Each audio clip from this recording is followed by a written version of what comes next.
All right, hey, what's up, everybody? Mike Lindsley back with you. It is an ML Sports Take brought to you by Stanley Law Offices, the Vince Aguirre Consulting Group, and Rosie's Corner. Get on over to Rosie's Corner this week if you're in and around Central New York. Pizza, pasta, wings, hot and cold subs, and more. And be on the lookout for the mac and cheese both Thursday and Friday. And that Fish Friday happens every single week as well.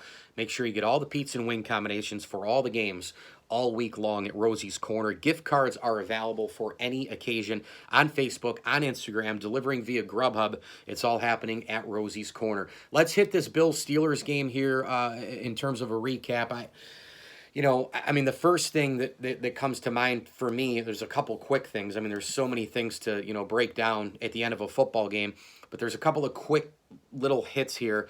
Number one, this game was won by the Steelers in the first quarter, and it was lost by the Bills in the first quarter, in my opinion. The Bills literally dominated the entire first quarter. You couldn't have gotten off to a better start with a 75-yard return by Isaiah McKenzie, only to get a field goal.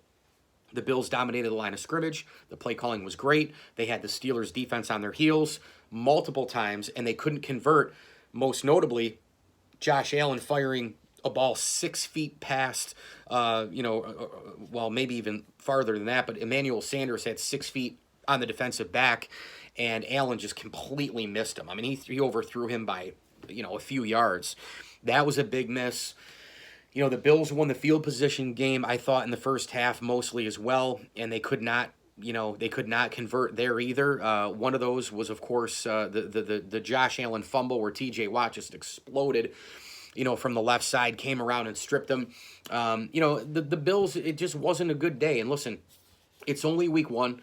I'm not going to panic. There's a lot of season left. There's 16 more games. But as far as today is concerned, this is how sports work. This is what I was trying to tell a lot of people in Bills Mafia. And this is why fans get a little too crazy with, well, they went to the AFC title game last year and Allen's here to stay and they signed Sanders and they brought everybody back. So we're going to the Super Bowl. We're winning the Super Bowl. It doesn't work like that. You have to play one game at a time. You've got to build up to it. And oh, by the way, home opener, fans back for the first time in a regular season game in 2 years. The bullseye's on your back. Everybody's picking you to. I mean, CBS had 3 guys today pick the Bills to win the Super Bowl. There's been multiple people. Mike Tirico picked the Bills to win the Super Bowl. There's a ton of former players picking the Bills to win the Super Bowl. This is real deal Holyfield. It's expectations. It's hype. It's bullseye. It's the Allen contract. They came out today and they laid an absolute egg. That's all there is to it. They just didn't have it today. And I do credit the Pittsburgh Steelers on the other side. The Steelers defense is a legit defense. They're a trademark franchise. They're well coached with Mike Tomlin. You knew they were going to come in and punch the Bills in the mouth a little bit, but that's a really legit defense. Now, the corners for the Steelers, I think, still can be had here and there, Hayden and company, but the safeties are terrific. Minkah Fitzpatrick was all over the field again today for Pittsburgh. He's always all over the field. Everything else just kind of, went Pittsburgh's way. I mean, all of a sudden, the line of scrimmage, they started to dominate that. They made better adjustments than the Bills did in the second half. I thought Brian Daboll's play calling today was absolutely atrocious. I mean, I don't know why he keeps calling read options and quarterback draws and the like for Allen. It seemed like when Allen did have the time, he misfired. And then when he didn't have the time, there was a fumble, a turnover, etc. I mean, Allen was super erratic today. He missed Sanders, he missed Diggs, he missed a potpourri of guys. And then the Bills also had a lot of drops when Allen actually put it in the breadbasket. Cole Beasley dropped a bunch of balls today. A bunch of guys just did not have a really good game. So it is what it is. It's week one. You lost to a pretty solid football team. I picked the Steelers to make the playoffs this year. I think this is a very good team, a very legit team. And Pittsburgh scores, what was it here? Let's see, it was 10-0 Bills, and then the Steelers scored 20 unanswered, and then it was too little too late. Tyler Bass makes a field goal. They try the onside kick, don't get it.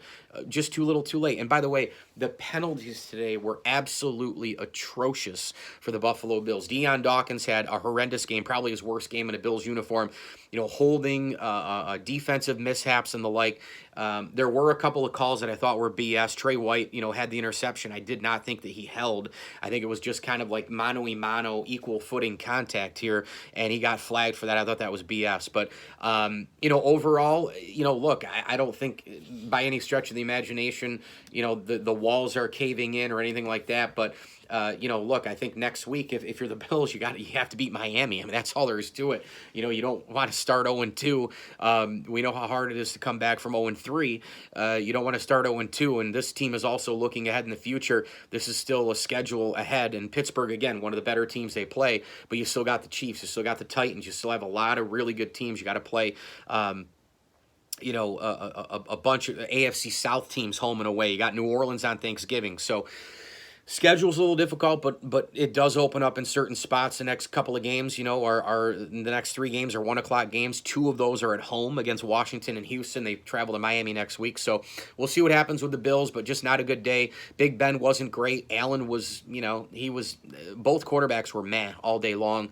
Allen, was 30 of 51 for 270 yards. He just didn't have it. And the Bills, of course, Devin Singletary, I thought had a pretty good game, but then they abandoned the run, and then they found something late, and they ran him, and so he got some chunk yardage at the end. But I was impressed with the Steelers' defense. There's no doubt. Minkah Fitzpatrick, by the way, 10 tackles today, 6 of those were solo. The Bills are 0-1. The Steelers are 1-0. Mike Lindsley with you. It's an ML Sports Take. Thanks so much to Brian Conboy of Mass Mutual New York State and Bryant and Stratton College of Syracuse. As I always tell you, enjoy the games.